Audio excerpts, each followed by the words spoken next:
पूर्वोत्तर सीमांत रेलवे के फारबिसगंज जंक्शन पर विकलांगों के लिए जो शौचालय बनाया गया था वो प्रारंभ काल से खुला ही नहीं। इसके अलावे जो अभी विकास कार्य हुए हैं वो बैठने के, ये देखिए मार्बल ही उखड़ गया, ऐसे तमाम चीज़ें हैं। अब वो जो यात्रियों को सूचना देने के लिए लगाया गया है, अब उसमें भी यात्री की सूचना, ये अधिकांश बंद ही रहते हैं सारी चीज़ें।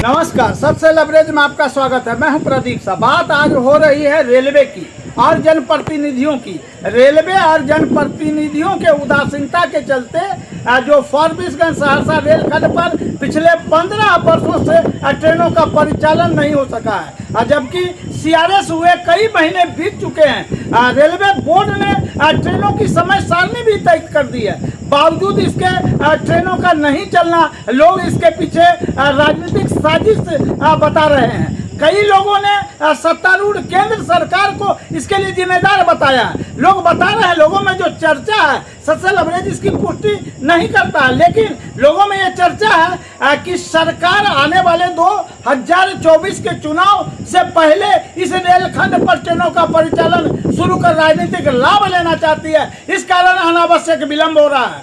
सबसे लवरेज लगातार रेलखंड को लेकर सजग है। अभी सबसे लवरेज की जीप खड़ी है फारबिसगंज जंक्शन पर। पूर्वोत्तर सीमांत रेलवे के कटिहार जोगबनी खंड के अंतर्गत फारबिसगंज जंक्शन इन दिनों मजाक बनकर रह गया। यहाँ जो विकास कार्य होते हैं उसमें लूट खसोट जमकर किया जा रहा है। पूर्व में भी जो GM मालीगांव अभी 31 मार्च को रिटायर किए, सेवानिवृत्त हुए, अब उनके कार्यकाल में जो फारबिसगंज में सॉफ्ट उन्नयन के नाम पर, हल्का उन्नयन के नाम पर तकरीबन 9 करोड़ रुपया खर्च कर दिए, इसमें भयंकर लूट खसोट हुई है। अभी जो जिस फुट ओवर ब्रिज पर हम खड़े हैं, वो फुट ओवर ब्रिज का जो चलने का जीना है, जो कदम पैर रखने का जगह है, वो भी काफ़ी छोटा है। कल को जब भीड़ की स्थिति होगी, ऐसी परिस्थिति में खतरे की संभावना हो सकती है, जान माल की क्षति हो सकती है, भगदड़ की आशंका हो सकती है, क्योंकि पैर ठीक से रखे नहीं जा रहे हैं। इसके अलावा अभी हम खड़े हैं जो फुट ओवर ब्रिज है, ये प्लेटफॉर्म नंबर 4 और 5 पर है। इस प्लेटफॉर्म पर जो ओवर ब्रिज के उतरने का रास्ता है, ये रास्ता मैं कहूँगा अपने सहयोगी से कि दिखाएं कि ये रास्ता उतरती है प्लेटफॉर्म 4 और 5 पर, जबकि इस पर शेड भी बना हुआ है। यह यात्री हित के लिए बनाया गया था, लेकिन आनन फानन में अंतिम समय में इनको रैक पॉइंट बना दिया गया है। रैक पॉइंट पर जो उतरने का ये ओवर ब्रिज है, इसके अलावा शेड है, ये रुपये का दुरुपयोग है, या यूं कहे कि योजना बनाने में गड़बड़ियां हुई है।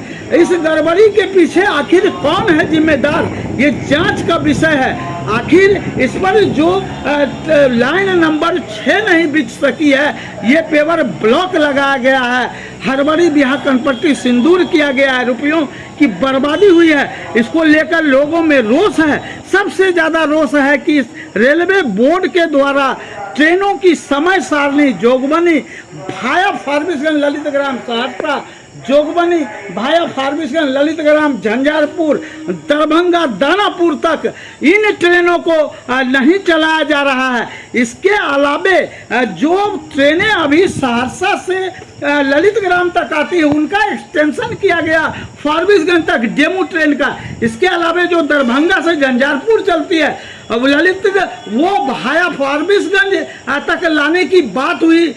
ये जो डेमो ट्रेनें हैं, यात्री सवारी गाड़ी है, इनका भी परिचालन शुरू नहीं कराया जा सका है। CRS होने के बावजूद कई महीनों से जो अभी तक इस रूट पर फारबिसगंज सहरसा जो इसी रेलवे का रूट है, इस पर ट्रेनों का परिचालन नहीं शुरू किया जा सका। इसको लेकर लोगों में मोदी सरकार के प्रति रोष व्याप्त है। अब देखना है कि जो लोगों में अफवाहों का बाजार गर्म है कि राजनीतिक लाभ लेने के लिए इस खंड पर जो फारबिसगंज सहरसा खंड है, इस पर ट्रेनों का परिचालन नहीं शुरू कराया जा रहा है।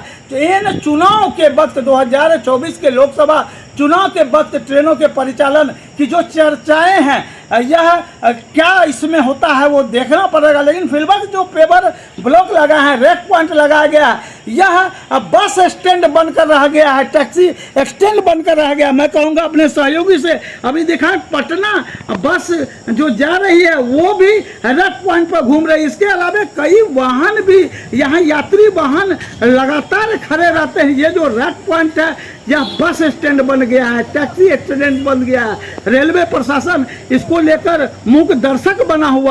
वहीं दूसरी ओर फारबिसगंज सहरसा रेलखंड पर ट्रेनों के परिचालन नहीं होने से केंद्र की सत्तारूढ़ मोदी सरकार के विरुद्ध लोगों में गुस्सा पनपने लगा है। रेलवे प्रशासन के कारगुजारियों को लेकर भी लोगों में गुस्सा है। विकास कार्यों में जो जमकर लूट खसोट की गई है, इसकी जांच की मांग अब तेज होने लगी है।